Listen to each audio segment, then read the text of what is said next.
अस्सलाम वालेकुम व्यूअर्स। आज मैं आपके लिए बहुत ही ज़बरदस्त साग की रेसिपी लेके आई हूँ और इसके साथ हम बनाएंगे चावल की रोटी। बहुत ही आसान और ज़बरदस्त रेसिपी है और इसको इन सर्दियों में आप लाजमी ट्राई कीजिएगा। तो बहुत ही मज़े की लगती है ये सर्दियों में। तो सबसे पहले मैंने साग काट के रख दिया, बिल्कुल बारीक सरसों का साग 1 किलो लिया था और उसमें से काटने के बाद जो बचेगा ऊपर से मोटी वाली जो डंठल होती है वो आपने काट लेनी है और इस तरह से बारीक काट के पानी के अंदर शामिल कर दीजिएगा। पानी आपने थोड़ा लेना है, तकरीबन 1 लीटर जितना। इसके बाद साग शामिल करने के बाद मैंने इसमें डाली है पालक। पालक लेनी है आपने तकरीबन 3 पाव। ये भी आपने बारीक काट के अच्छी तरह से धो के डाल देना। 3 पाव पालक, 1 किलो साग और आपने तकरीबन 1 पाव मेथी लेनी है। उसको भी बिल्कुल बारीक काट के अच्छी तरह से धो लीजिएगा ताकि मट्टी वट्टी जो भी हो अच्छी तरह से निकल जाए।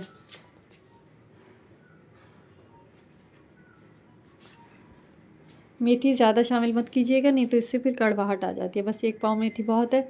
ये आपने काट के अच्छी तरह से धो के शामिल कर देनी है। इसके अलावा जैसे पाथू होता है वो भी आप शामिल कर सकते हैं इसके अंदर। इसके बाद मैंने 1 पोथी देसी लहसुन की ले ली थी, उसको छील के इसके अंदर शामिल कर दिया है। डाल दीजिएगा। चाहें तो कुटा हुआ भी डाल सकते हैं इसके अंदर, 2 टेबल स्पून जितना। और इसके अंदर अदरक जाएगी, ये भी मैंने बिल्कुल बारीक चॉप करके डाली है, लेकिन ये आपने लेना है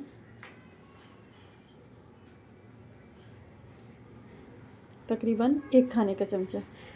ये आपने इस तरह से काट के इसके अंदर डाल देना है। बहुत ही ये मज़ेदार साग बनता है। ये बिल्कुल मैं जैसे गाँवों में बनता है उसी स्टाइल में बना रही हूँ और खाने में इसका टेस्ट बहुत ही ज़्यादा मज़ेदार होता है और जल्दी से बन जाता है। इसके अलावा मैंने इसमें शामिल किया हरी मिर्चें 4 से 5 अदद और इसके अलावा इसमें लाल मिर्चें और हल्दी जाएगी। आप अपने टेस्ट के हिसाब से मिर्चें कम या ज़्यादा कर लीजिएगा। मैंने इसमें 2 चाय के चमचे लाल मिर्च डाली है और आधा चाय का चमचा हल्दी डाली है। बस ये डालेंगे और इसका जो है ना अच्छी तरह से उबाल आने का इंतज़ार करेंगे। शुरू में 4-5 मिनट जो है इसको ढकने की ज़रूरत नहीं है, जब तक अच्छे से इसमें बॉयल नहीं आ जाता। आपने इसको तकरीबन जो है 1.5 से 2 घंटे पकाना है, या अगर चाहें तो हल्की आंच पे इसको ज़्यादा देर जितना पकाएं तो उतना ही अच्छा बनता है, ज़ाहिर सी बात है। लेकिन कम से कम आपने इसको 2 घंटे पकाना है बस। अच्छे से अब हम इसको मिक्स करेंगे।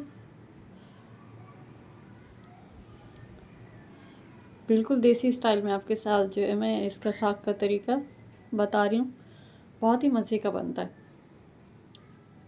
इसके बाद हम इसको ढक देंगे और तकरीबन 2 घंटे तक इसको हल्की आंच पे पकाएंगे, तो ये अच्छी तरह से गल जाएगा और इसका पानी तकरीबन खुश्क हो जाएगा। तो हल्की आंच पे पकाइएगा, बीच में से आपने 2-3 दफ़ा इसके चमचा चलाते रहना है। उसके बाद 2 से 3 घंटे के बाद मैं आपको इसको खोल के इसकी कंडीशन दिखाती हूँ। बिल्कुल अच्छी तरह से ये गल चुका है और पानी भी खुश्क हो चुका है इसका। तो अब हम इसको हैंड ब्लेंडर की मदद से, या हैंड ब्लेंडर नहीं है तो हाथ से घोटने वाला जो होता है उससे घोट लें, या फिर ब्लेंडर के अंदर जग होता है जो, उसके अंदर आपने इसको डाल के अच्छी तरह से जैसे पेस्ट बनाते हैं, साग होता है जैसे, वैसे आपने इसको अच्छे से घोट लेना है। अभी भी नीचे मैंने इसकी हल्की आंच रखी हुई है।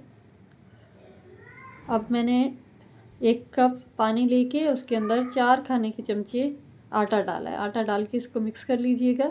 नॉर्मल जो गंदम का आटा होता है वो आटा है, बस ये इसके अंदर डाल देंगे। इससे ये होती है कि साग के अंदर अगर थोड़ी सी किसी किस्म की कोई कड़वाहट हो या फिर इसका जो एक टेस्ट है उसको मेंटेन करने के लिए साग डाला जाता है।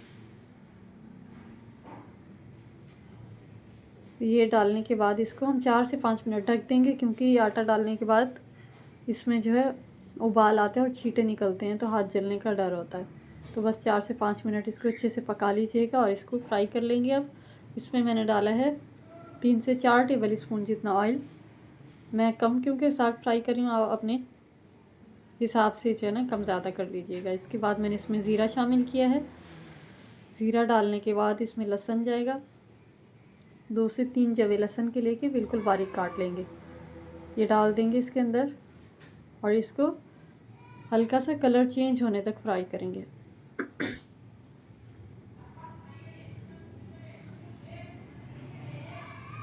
जैसे इसका कलर चेंज होने लगेगा तो इसमें मैंने डाली हैं साबुत मिर्चें 4 से 5, सूखी वाली जो होती हैं, गोल डाल दें या लंबी वाली हो आपके पास वो डाल दें, जो भी हो इसमें डाल सकते हैं आप। इसके बाद मैंने 1 टेबल स्पून इस तरह से अदरक बारीक कटी हुई शामिल कर दी है और इसके बाद साग शामिल कर दिया इसके अंदर। इसको बस हम थोड़ी देर पकाएंगे तो बहुत ही ज़बरदस्त तड़के वाला जो हमारा साग है वो बन के तैयार हो गया। लास्ट में ट्राई कीजिएगा। साथ में आपके इसके चावल की रोटी की रेसिपी शेयर करूंगी। उसके लिए मैंने 2 कप चावल का आटा लिया था और 2 कप दूध के साथ मैंने इसको बना लिया। यहाँ पे थोड़ी सा मेरा क्लिप मिस हो गया, तो आपने बस 2 कप नॉर्मल चावल का आटा लेना है, कुछ भी नहीं डालना। थोड़ा सा नमक डाल के 2 कप दूध के साथ आपने इसको इस तरह से पतला सा मिक्सचर बना लेना है। इसकी कंसिस्टेंसी मैं भी आपको दिखाती हूँ किस तरह होनी चाहिए, ना ज़्यादा बहुत ज़्यादा गाढ़ा हो ना बहुत ज़्यादा पतला, बस इस तरह से हो। बस इस तरह से आपने इसको बना के 10 मिनट के लिए इसको रेस्ट देना है ताकि आटा जो है हमारा अच्छे से इसमें मिक्स हो जाए, सेट हो जाए चावल का आटा। इसके बाद पराठा वाला जो तवा होता है वो लेंगे और थोड़ा सा ऑयल डाल के इसको 1 कप जितना ऊपर इसका आटे का मिक्सचर डालेंगे और हाथों की मदद से इसको पतला पतला फैला लीजिएगा, जैसे नॉर्मल हम रोटी बनाते हैं इस तरह से रोटी के साइज़ का आपने बना लेना है, या बड़ा छोटा जैसे आपकी मर्ज़ी हो इस तरह से बना लीजिएगा। बस आंच को इस टाइम पे मीडियम रखना जब तक अच्छी तरह से नीचे से पक ना जाए और ऊपर से ये देखें कहीं से पका हुआ नज़र आएगा, कहीं से गीला गीला। तो इस तरह से पहले साइडें छुड़ा लीजिएगा इसकी। इसके बाद फिर चिमटे की मदद से आराम से पलट दीजिएगा, बहुत आराम से ये बन जाएगा, टूटेगा नहीं बिल्कुल। बस आंच का आपने ख्याल रखना है कि दरमियानी रखनी है।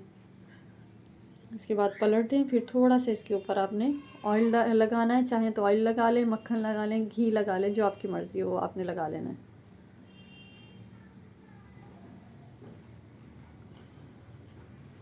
अच्छे से इसको फ्राई कर लीजिएगा, बहुत ही ज़बरदस्त बनता है। अगर आप इसको दूध के साथ बनाएंगे ना तो बहुत ज़्यादा सॉफ्ट बनती है ये रोटी। इसके बाद दूसरा इसी तरह से डालेंगे। थोड़ा सा ऑयल डालने के बाद 1 कप आपने मिक्सचर लेना है, ये डाल देना तवे के ऊपर और हाथों की मदद से फैला देना। ये 4 जो उंगलियां होती हैं ना, इनसे इस तरह से आपने अच्छे से गोल गोल इस तरह फैला देना। आंच हल्की रखिएगा, हाथ जलने का डर होता है। बस इस तरह से आपने इसको फैला के रोटी के साइज़ का बना लेना है। खाने में साग के साथ तो इसका मज़ा ही आ जाता है, ख़ास तौर पे जब सर्दियाँ हों, साथ में मक्खन हो और साग हो, चावल की रोटी हो, तो फिर एक ज़बरदस्त सा जो है ना आपके एक टाइम का खाना हो जाता है। तो लाज़मी इसको ट्राई कीजिएगा और मुझे फ़ीडबैक दीजिएगा कि आपको ये रेसिपी कैसी लगी। और अगर रेसिपी अच्छी लगे तो चैनल को सब्सक्राइब कर दीजिएगा और बेल आइकन का बटन लाज़मी प्रेस कर दीजिएगा और अपने फ्रेंड्स और फैमिली में इसको शेयर कर दीजिएगा। मिलते हैं नेक्स्ट रेसिपी में, जब तक के लिए अल्लाह हाफिज़।